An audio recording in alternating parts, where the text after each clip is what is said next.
C'est l'un des moments importants de l'actualité, un moment historique même dans l'histoire judiciaire du pays. Hier soir, la présidente du procès des attentats de Bruxelles a annoncé le verdict. 6 accusés sont reconnus coupables d'assassinat terroriste. Ils sont aussi, avec 2 autres accusés, reconnus coupables d'appartenance à un groupe terroriste. Les frères Farizi sont quant à eux acquittés. Reportage Paul Peters, Gilles Karima Saïdi et Stéphanie Lepage. Après 19 jours de délibération, le jury populaire a tranché.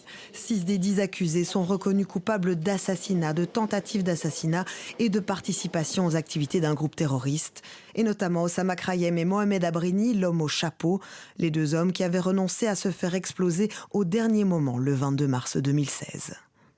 C'est absolument pas une surprise. Je pense que le premier jour quand il s'est levé, il a expliqué qu'il avait une grande part de responsabilité. Et il a donc accueilli ce verdict avec toute la responsabilité qui est la sienne. Coupables également les logisticiens, Assoufi, El Makouki, ceux qui ont logé, nourri ou équipé les terroristes. Mais aussi Salah Abdeslam, arrêté le 18 mars 2016. Il n'était pas responsable des faits selon ses avocats. Cet argument n'aura donc pas été entendu. Nous sommes très déçus de la décision qui a été rendue, du verdict qui est celui du jury.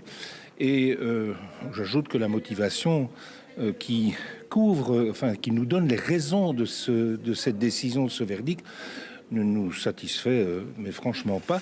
Moins attendu, le jury a décidé d'acquitter Sofiane Ayari des préventions d'assassinat et de tentatives d'assassinat. Lui aussi était caché dans les planques de la cellule terroriste depuis le 13 novembre. Le jury a déterminé qu'un doute raisonnable subsistait quant à sa volonté de s'associer aux attaques. La Cour a estimé que M. Ayari avait effectivement la volonté de retourner en Syrie au moment des faits et donc de ne pas s'associer aux attentats qui ont été commis. Enfin, les jurés ont acquitté les frères Farizi qui comparaissaient libres.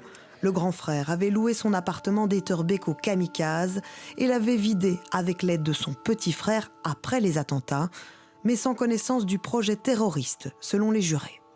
Je tiens à remercier tous les juges d'avoir été naturellement justes. Ils ont eu le courage de leur ambition, l'ambition d'une justice véritable, tout simplement. Qu'est-ce que vous allez faire maintenant ?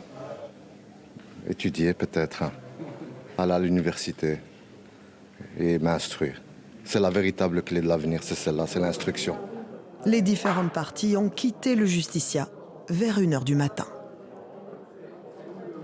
Je vous propose à présent d'écouter les réactions des victimes, mais aussi des avocats des 2 parties. Thomas Deschamps. Au fur et à mesure de l'avancement du procès des attentats de Bruxelles, plus de 1000 personnes se sont constituées partie civile. Alors, 7 ans après les faits, ils étaient évidemment très nombreux à s'être déplacés pour entendre le verdict des jurés. Je suis soulagée que ce soit en accord, que ceux qui sont condamnés, ceux qui ne le sont pas, c'est en accord avec ce que j'avais imaginé. Donc voilà, je suis soulagée d'être en phase avec les jurés. Les motivations sont très détaillées, oui. Oui. Ça me conforte dans l'idée que le jury a bien fait son travail et analysé tout au milligramme près, quoi. Alors que plusieurs accusés contestaient leur responsabilité dans ces attentats, les avocats des parties civiles n'ont cessé de plaider, avec succès, pour que leur culpabilité soit reconnue. Il y a une grande lucidité de la part du jury par rapport aux actes de participation qui ont pu être ceux de chacun. Ça, c'était une volonté, en tout cas, de nos clients, d'avoir cette vérité judiciaire qui soit conforme à ce qui s'est réellement passé et à ce qui est réellement révélé aussi par le dossier. Et ça, ici, c'est clairement le cas.